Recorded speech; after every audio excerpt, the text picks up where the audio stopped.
fiction, science fiction, horror, fantasy, crime, LGBT, thriller. You have now entered the House of Mystery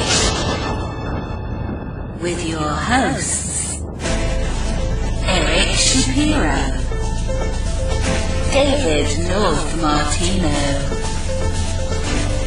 John Copenhaver, and Al Warren. Heard on Christie 106.5 FM Los Angeles, 102.3 FM Riverside, and 105.0 AM Palm Springs.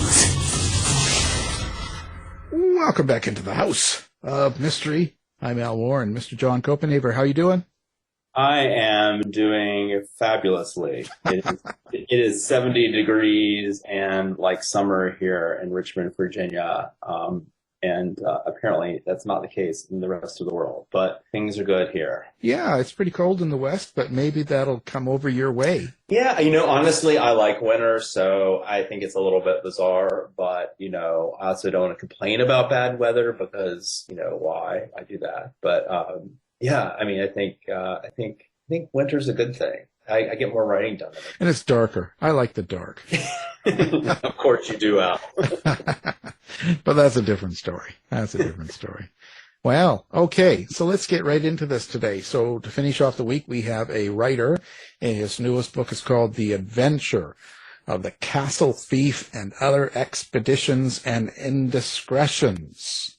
So, Mr. Art Taylor, thank you for being here. Oh, thanks so much for having me. And I'll echo John. I'm in Fairfax, Virginia, and we are, 77 degrees when I checked just a little bit ago. So I'm appreciating the warm weather, the little blast of warm weather. Well, enjoy it. It could end quick. Yeah, well, that's the thing. And I was looking at the forecast, and apparently we could get a sprinkling of snow in less than 48 hours. So, enjoy what comes your way, no matter what. Right.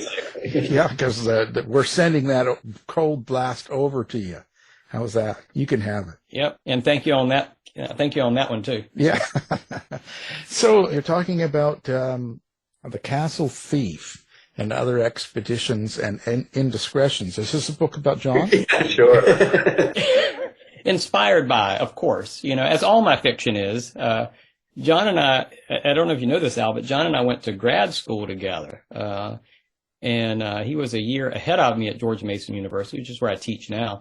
But our 2 years, our two writing cohorts, his year and my year, used to have a bowling tournaments at times. And it was a friendly rivalry. And that has continued as each of our groups have gotten published in different ways. So it's been great to watch John's success and other folks in the group, including my wife, Tara Laskowski, and then to watch, some of my cohort get published as well. So John and I go back a long way and have read and admired each other's work. I say admired. I hope he's admired mine in turn, ever since our grad school days. Yeah. In fact, it's so funny. The first story in this collection, Art, wasn't this something you workshopped? The Miss Marple and the Hit and Run. I feel like that came across a workshop table at some point. Is that a fairly old story, or am I just totally imagining things? It is. This is my second collection with Crippen and Landry, which is a very distinguished publisher of short mystery fiction. My first collection was The Boy Detective and the Summer of '74 and Other Tales of Suspense. And that collection gathered I've been very fortunate to have won several awards in the mystery community, and that one gathered a lot of kind of the greatest hits.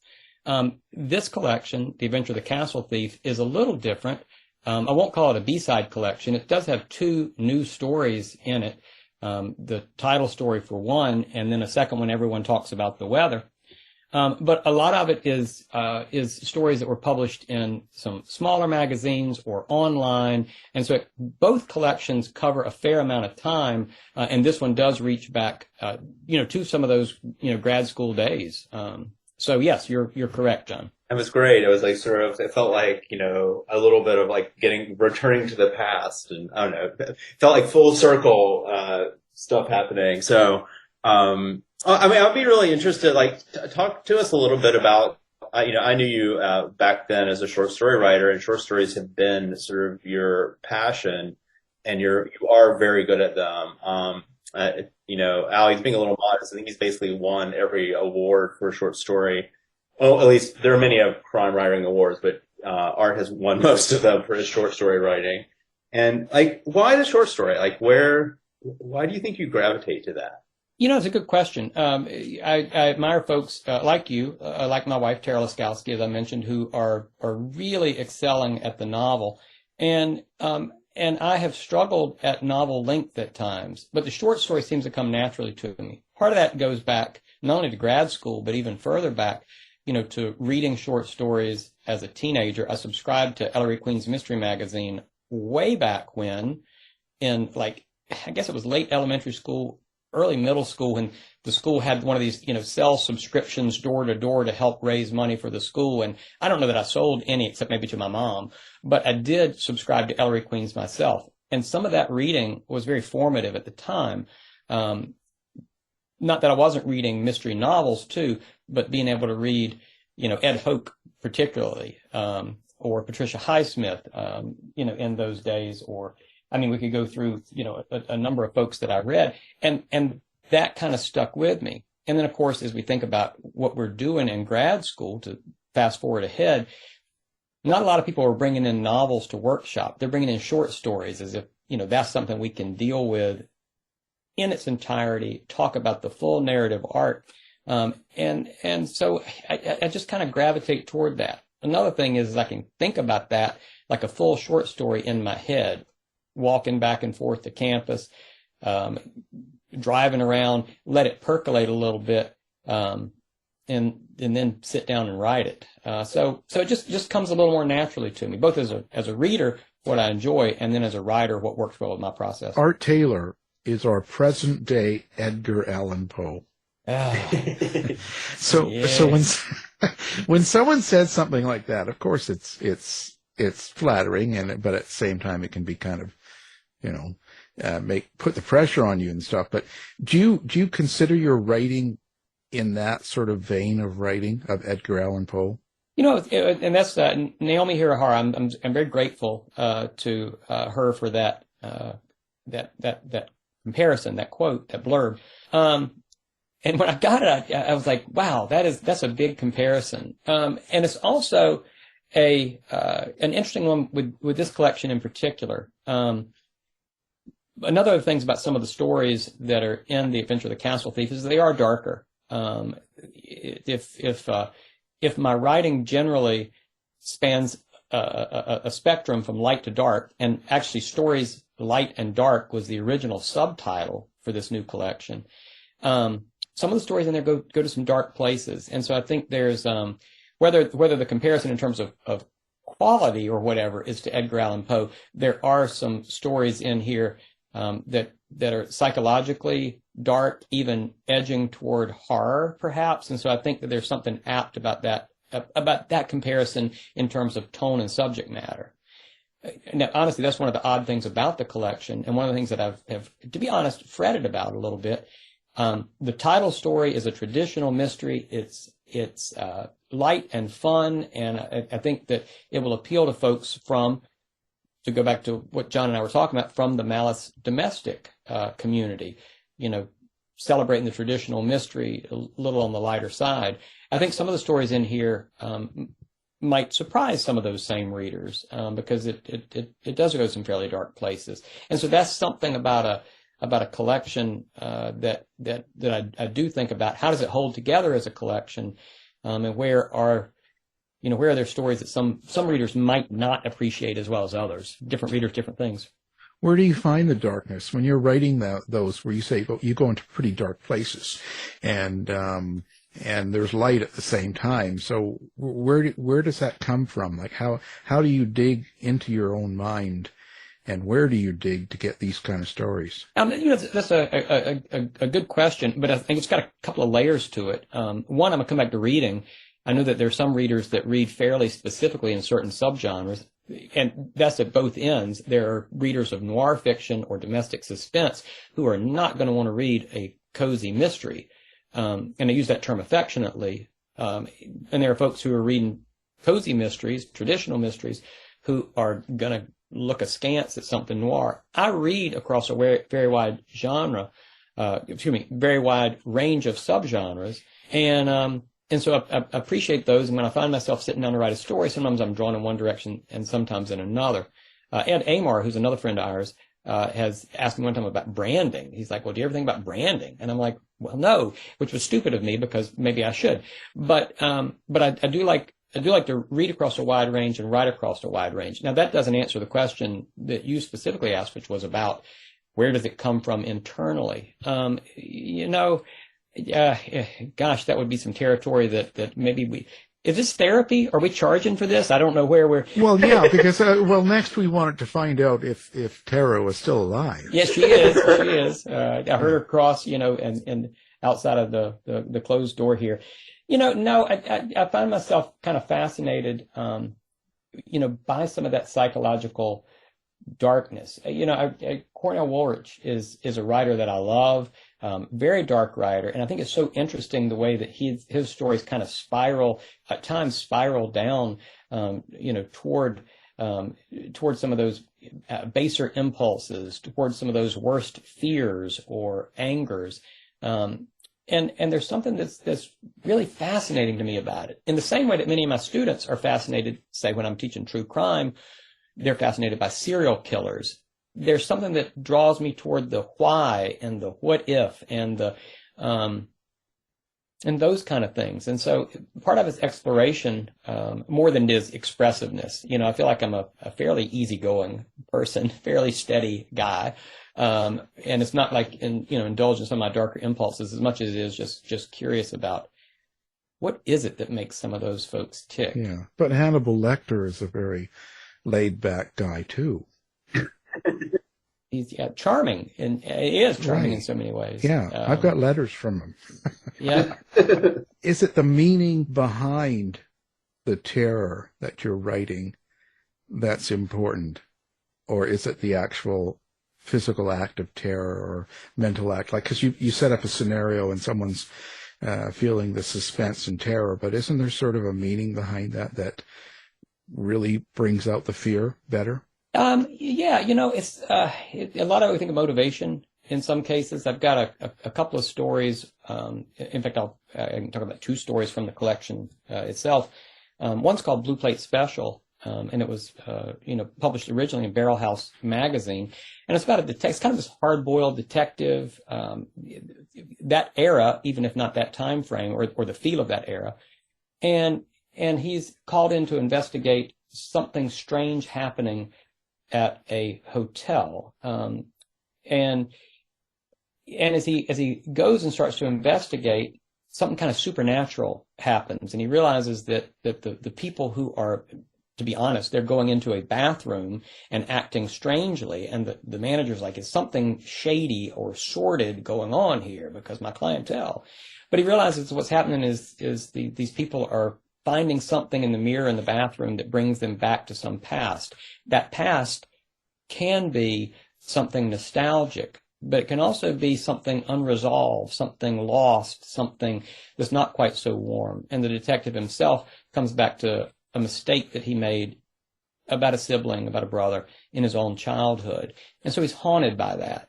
I've got another story called All Tomorrow's Parties, which is named after a Lou Reed song, in fact, about a woman who is estranged from her husband and from her daughter because of alcoholism and some poor choices she's made. She's trying to build her life in a different direction, but literally at the party that she's at, she's finding a little girl, the image of a little girl following her around.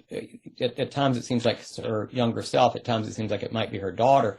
No one else sees this, but there is that sense of being haunted again. And so some of the stories that I have are about trying to come to terms with guilt, regret, or some of those worse impulses that you might have. And so I think in terms of motivation, a lot of it comes to that. Not so much terror, though I think there's terror in each of the cases, each of those stories that I talked about. There is a sense of a kind of horror there, but it is not the black cat or telltale heart horror. It is something more psychological, a grappling with the past, a grappling with the self. And I think that's the thing that kind of drives some of my interests, how to become to terms with the things that we've done that are bad or that we regret. So did you have a bad childhood? No, a very happy childhood. In fact, it was, I'm lying down now on the couch and, no, Okay, no, I'm not. Because now we can get to Exactly. the deep stuff. No, it was a very happy childhood. I grew up in North Carolina. And it was, I'm sorry. rural North Carolina. It was a good place. Yeah, it sounds like it. Obviously, you've written some lovely stories. But so the biggest question is, and now I've got my pen out, I've got to learn this, because how is it that I could write a character in a short story where I don't have the time to detail the character and all of the things they've been through, yet have the reader know who that character is? Like, how is it that you can achieve that in a short story?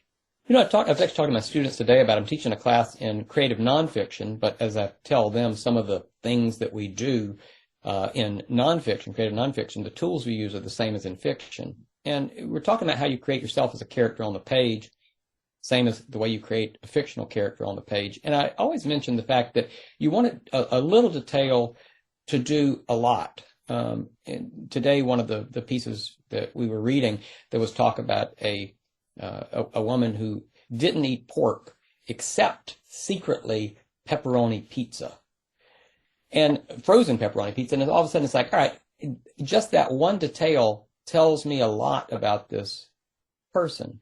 And I think that there's ways to make, gestures that, the specific detail, the gesture that will help to bring a character to life. You do that enough, in a few little ways, and all of a sudden that person is real on the page. And here's the thing, or the reader is going to bring more to the creation of the character from the details that you've got than anything you have to do in terms of spelling out too much. I've got another story that's only there's a hardcover collection or hardcover edition that Crippen and Landry puts out that comes with a separate bonus story. And the bonus story in that is one called Sunday Morning, Saturday Night, also inspired by a Lou Reed song. Apparently I like Lou Reed and Velvet Underground.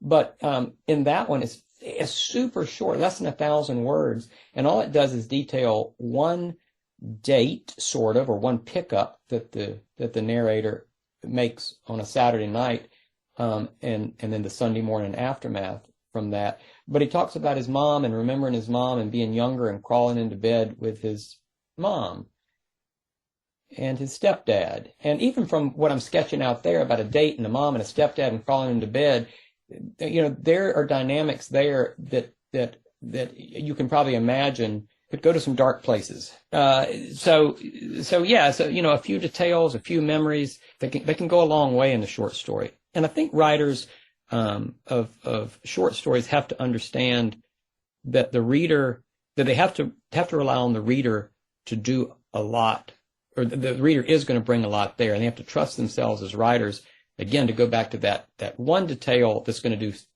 5 or 6 things, or the one description that is going to open up something bigger for the reader, allow the reader to conjure up something more. It takes some practice, I think. Okay, so I can't become a star right away. No, you can. It's I appreciate I've written some short stories, and I'm always just banging my head against the wall a little bit with them because I did write some short stories in the MFA program, and I always was told, like, feedback, this should probably be a novel. And so that's what I decided I should write. But like it just, the attention to detail, choosing the right details. One of the things I wanted to ask you, Art, about is you do a lot of structural innovation with your stories. Like, it's not just the same kind of story over and over. And even like you do traditional mysteries with sort of a more sort of clear resolution, a returning of order, and then I think you have more psychological ones that have these sort of psychological problems that don't get fully solved. I'm just wondering, like, even that seems like you have to be in different headspaces for. So I'd love for you to talk a little bit about your, how you've innovated in terms of structure. John, you mentioned that first story in the collection. It's called Mrs. Marple and the Hit and Run. And I don't know if I ever talked to you about this, John, but that story originally was a linear story. It is about a woman, the Mrs. Marple of the title, who is involved in a hit and run. Her car is hit, and it's actually a young girl, but she thinks it's a young boy who drives away from it, and so she files a report, and they do find the person, and then it's her sort of dealing with the aftermath of that and reevaluating what she thought she saw and didn't see. It was originally a 10,000 word story, and I remember reading it aloud because I was writing it in part to read part of it at a public reading, and I remember doing a practice run with my girlfriend at the time and my brother, and I could just look at them and tell how bored they were by what I was writing. So I ended up taking it and as you know, John, I reworked it where there's a series of three long scenes, and then a series of little outliney sections, like 4 things she remembered, 3 things she imagined, 1 thing she overheard, what she wore. And those bits and pieces were taken what was the real energy, I think, of the 10,000 word version, and putting those in a different order where the final story is about 2,000 words. I think it's a little over 2,000. And then letting the reader begin to fill in some of the blanks between those things. So I do like this idea of playing with structure, of, as I said, giving the reader the opportunity to take the disparate bits and pieces and begin to re-linearize the story, if we're going to think about it that way, and to let the story emerge bit by bit. So I really do enjoy those kind of experiments with form, and I hope the readers do as well. The other thing you're talking about is about the kind of endings. This is going. Chekhov always said, take the first 3 pages of your manuscript and throw them away, and take the last page of your manuscript for your short story and throw it away. So start a little later than you think, because you get rid of all that, like, I don't want to say exposition, but all the throat clearing, all the trying to figure it out for yourself. Start a little later, get into the meat of the story. But then at the end, don't spell everything out, don't explain everything. And I think it's a more powerful story. I know from a reader's perspective, the stories that stay with me more are the ones that I've got to do a little bit of grappling with it at the end of it. What happens beyond the last line? What's the aftermath? What's the fallout? What is not told to me that I've got to think about, rather than having too much spelled out, too much tied up in a nice bow. That's what I appreciate as a reader, and that's one of the things I try to do as a writer. And I think you can do that more with a short story than you can with a novel as well. Short story is something that you can lay it out there, stop a little short, let the reader try to figure it out. Yeah, I think that's very true. I think there's also sort of pressure on the novel a little bit to pull a lot of threads together. I think the danger there is you pull them all together. Right.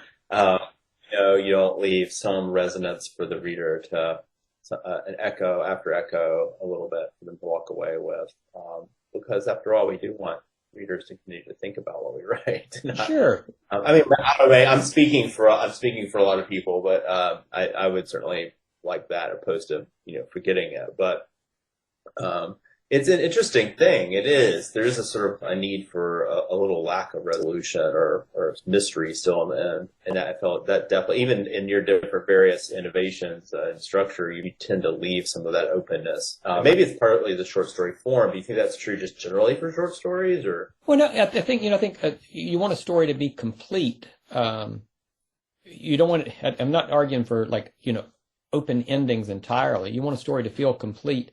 But I think a novel, I've used this example before, a novel is a process of addition in many ways. I'm going to add subplots. I need to add different conflicts. A short story, I think, is, can be constructed by a process of subtraction. Here's a long description. What don't I need here so that what I take away can still do the work that I want to get done? What at the ending, in terms of resolution, do I need so that the reader has a sense of a completed statement? And that's to borrow a thing that Updike said, this idea of completed statement at the end of it, without over-explaining, without spelling out too much. How do you subtract everything except what's necessary? And so I think that's just part of the economy and the efficiency that's required by the short story as a form.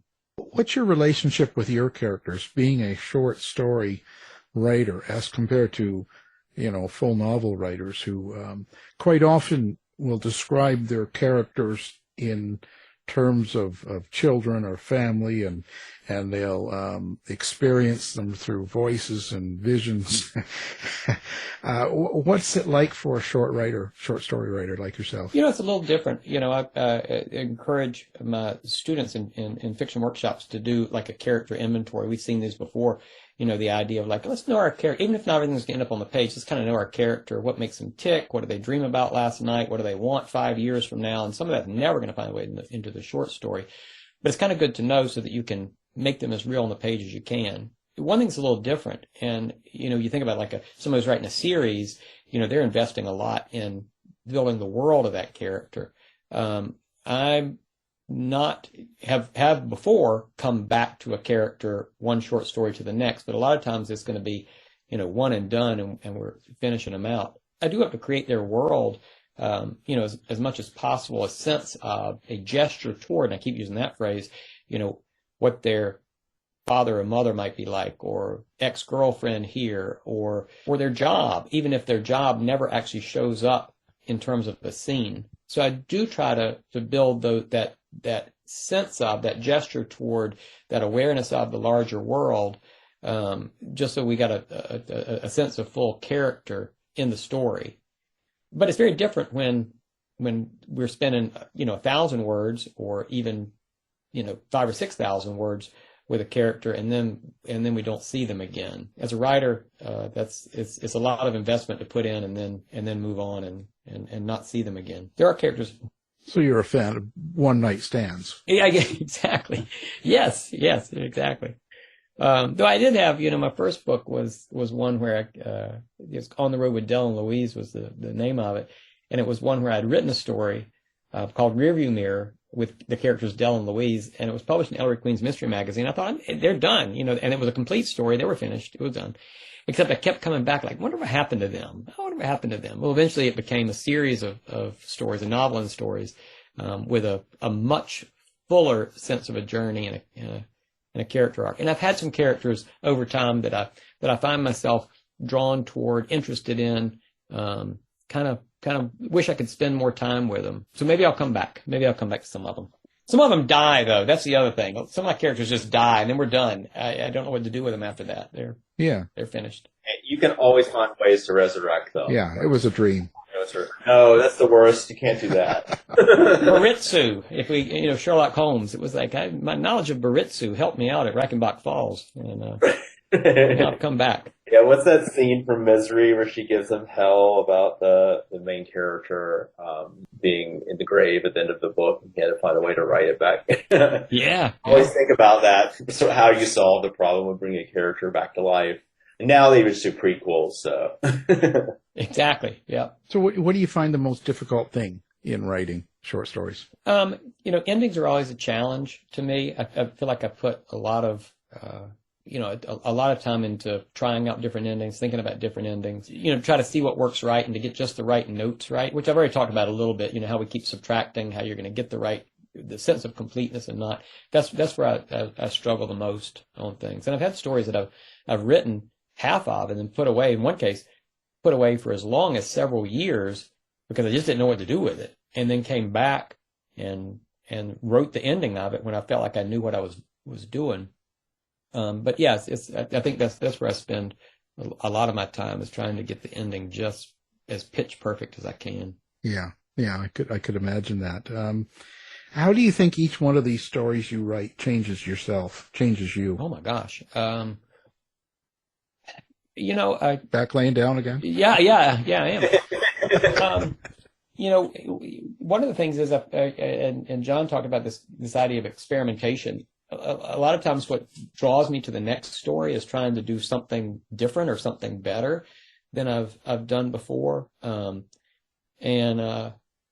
so a lot of it is kind of up in the ante some. That's not to say that every new story I write is automatically more ambitious than the last one. I don't think that's true. And I'm gonna step back from this a second. My son, Dash, who is in 5th grade right now, has came home yesterday with a chapbook that he started working on of poems. They're doing poetry. And we were talking about how some of the poems really have dense imagery that he's writing, and they're, very involved. And then the next one will be something that's a little shorter and more straightforward. And we were talking about the fact that, all right, here's one you're going to dive into, and here's one that's a little fun.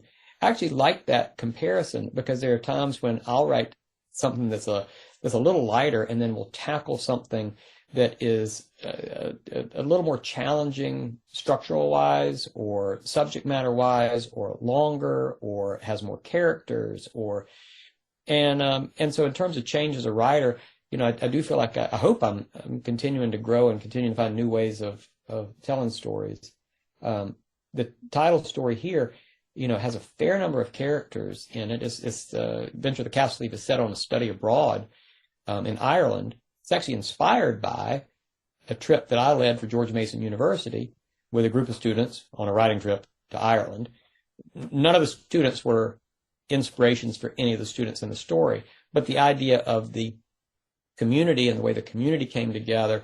And then in my story, there's the suspicion that one of them may be stealing from the other students. And there's a question of how is this going to disrupt the group? But you had a large number of characters that I'm trying to navigate there, and trying to make each of them distinct, trying to make them clear, some of their background, where they came from, their economic status, their ambitions as student writers. The brooding poet over here, for example, that may rely a little bit on a cliche, and yet I hope he comes through as a real character. My point, though, is that was part of the challenge with this. How do I make all these characters distinct and get them working in relationship to one another over the course of a story? So that kind of challenge is something I do set myself out to do, as opposed to a story that did have less characters in it. So it's hoping to grow as a writer, I hope. And what comes first generally? Is it the character, the story, or is it the setting? Different things. Definitely with The Castle Thief, it was the setting and that sense of the community of student writers that kept staying with me, even these many years since I actually led that trip to Mason, and just thinking about what could go wrong here. But the castle was and my wife and I also went to Ireland on our honeymoon. We stayed in a castle there, so it's 2 castles that helped to inspire in this case. But different stories, different things. I mentioned that story Sunday morning, Saturday night. And it was actually inspired by a pair of shoes, to be honest. I was at a reading in DC. It was upstairs. And gosh, I forget the name of the bar it was at. But there was a woman there. She had on a pair of what she called heeled Oxfords. And I asked her, I said, those are the coolest shoes I've seen. What kind of shoes are those? And she told me. And it was those shoes that provided something about the inspiration for this story. I don't want to give away too much about this. It's a dark story. It's so dark that I moved it into, I wanted to move it into the pamphlet as opposed to having it in the story itself. But different things inspire a situation here, a setting there, or in some cases a character that seems really interesting. Stinky shoes. Yeah. You say stinky shoes? Yeah. No, they were sexy shoes. We'll put it that way. Oh. But I had to, therapy, I do not have a foot fetish or a shoe fetish of any kind. Let's clarify that. But it was something about the style of the shoes that sparked the imagination. And I tell my students, I've had stories that are, I have a dream, and something about the dream sticks with me enough that I end up trying to explore that. Or travel, as with the case of The Castle Thief. Something about travel, getting outside of your own perspectives and seeing something different, that can help to, get the creativity rolling a little bit. I've also had stories that have been written in response to other stories. There's one that I wrote called "The Odds Are Against Us" that was very specifically in response to David Goodis's Professional Man. And I can trace a direct lineage between the one story and the next in terms of how it was sparked in that direction. So different things, different places. Have you ever written a story that's stayed with you for a long time? You never forget it. It's become very important to you. One that I've read or one that I've written? One you've written. There's a couple of stories that seem to be, sort of milestones. I keep talking about like creativity, and I keep talking about evolution. But there are some that seem to stand out in that way. There's one I wrote several years ago called "The Care and Feeding of Houseplants." And I remember a little bit about the evolution of that. It is about a love triangle, and about these two guys, a man whose wife is having an affair with a coworker. And I had originally told the story from the two perspectives of the husband and the lover. And the lover is kind of, to be honest, a jerk. And he tells the woman, said, why don't I have you and your husband over for a little cookout in the backyard? Because he just wants to really rub it in the husband's face that he's having an affair, in some way. So I told the story originally from two different perspectives, and it didn't work. And so I ended up adding in the woman's perspective as well. And so it goes back and forth in three different ways, or three different directions. And it's not just that individual scenes are told from each of the three perspectives. Rather, with the woman's perspective, it goes back to her college days and to her childhood. And with the man's perspective, a lot of it is about, he's a botanist, he teaches botany, and a lot of it is about plants and his love of plants. And so there was something about that story that when I reread it to prepare it for the collection that it's in, I was like, wow, that worked. That seemed to work. And I'd had enough distance on it that I had not forgotten about it, but I was experiencing it as a reader as opposed to a writer. So in a couple of ways there, that one stayed with me because of the process of writing it and what I learned in terms of that one level of experimentation with point of view. People are always like, a story can't have multiple points of view. It's not long enough to do that. And here I was doing three, and so it seemed like an achievement. But also, and this is from a reader's perspective, looking back at it, I recognized that it was doing a lot of things that are important to me in terms of looking at relationships, looking at the responsibilities that people have with relationships, looking at the idea of betrayal and what betrayal means and the weight of betrayal. And those are themes that I've come back to a lot in what I write. So that story, in many ways, is one that has stood out over time. Stood out over time is important both from a writer perspective, or from a writer perspective in a couple of different ways. I'm repeating myself. I should stop. How does that make you feel? Yeah. No. I have a question. And it's kind of a reverse question. I mean, it's something I'm always thinking about because I feel like I struggle with story-sized ideas. Like I'm not at a loss for ideas, but, and I'm going to have to write a story this spring, and I'm thinking about, oh boy, So do you ever have I mean, you clearly have a lot of story-sized ideas. Do you ever have an idea that feels, too big for a story? Like you don't think this can fit in a short story? Or do you just kind of work it and make it fit? Or what do you do? I mentioned that story earlier, the Ms. Marple and the Hit and Run, that was like 10,000 words, and I cut it down. I do find that I tend to write long at times. And then there's a question of, like, the Castle Thief, the Adventure of the Castle Thief, at one point was, almost 19,000 words. I do not think that it could have become a full novel. I just don't. But I felt like it was unwieldy a little bit where it was, and so there was a process of cutting it down. The same is true of the title story with the boy detective in the summer of '74. That story at various points was part of a novel, then was a long novella, then was a shorter novella. And so, I do find myself thinking about the length of a story and what it could be. I'm grappling now with a couple of different novel ideas. One is about a boarding school. John, you and I have talked about this, of course, and that will not work as a short story. And I keep coming back to it again and again, trying to think about the best form for it as a novel.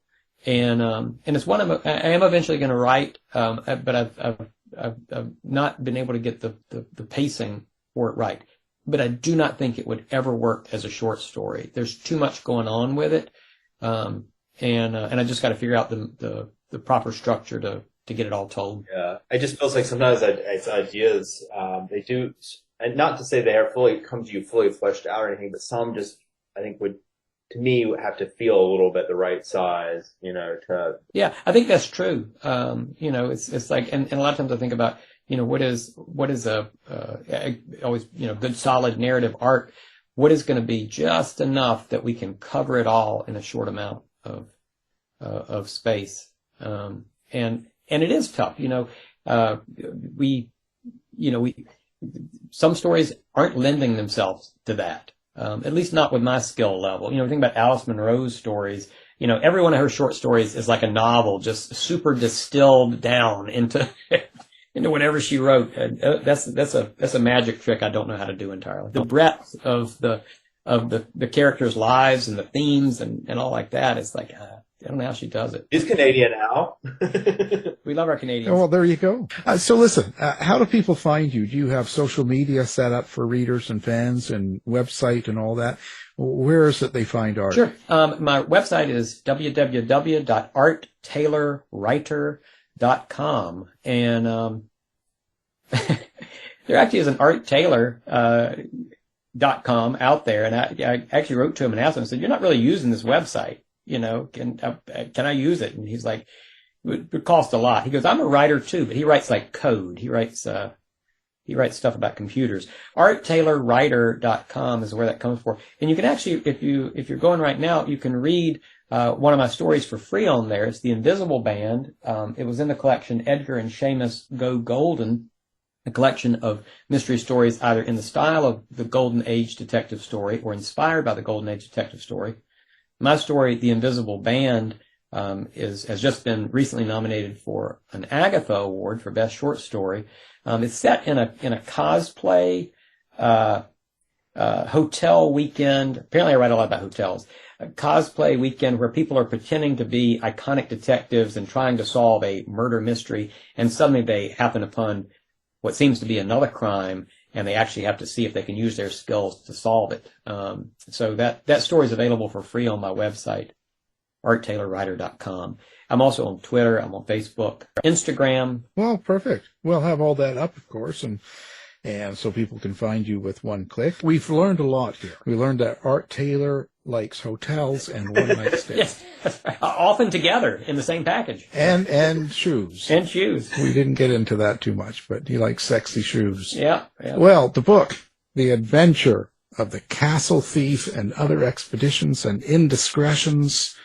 The authors are guest, Art Taylor. Thank you for being here. Thanks, Art. Thank you. You've been listening to the House of Mystery radio show. To find out more about our guests, hosts, or show, go to www.houseofmystery.com. Show's over for now. Was it as good for you as it was for me? Well, good night. This has been a production of Something Weird Media. I'll be back.